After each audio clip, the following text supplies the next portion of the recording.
Mapa sunrise o sunset, perfect destination ang Mount Olis Viewpoint sa Atok Benguet. Malapingsing sa ganda ang view, samahan mo pa ng malamig na panahon. Tanaw din sa taas ang Cordillera Mountains. Baka may mag-relapse dyan, ha?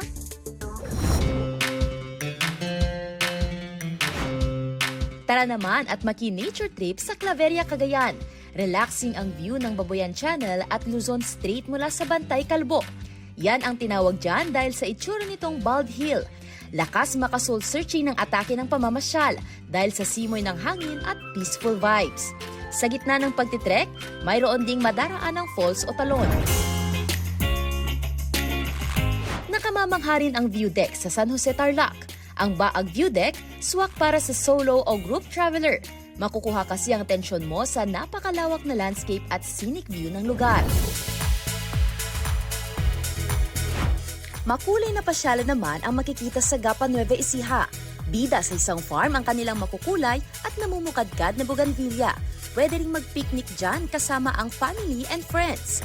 May iba namang piniling magpa-picture sa 4 na lang iba't ibang klase ng bougainvillea sa farm. May pang coffee lovers din dahil sa cafe sa loob ng farm. Para sa GMA Integrated News, ako si Sandy Salvacio ng GMA Regional TV, ang inyong saksi.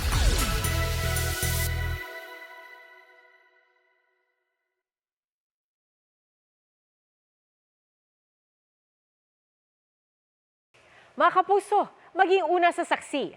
Mag-subscribe sa GMA Integrated News sa YouTube para sa iba't ibang balita.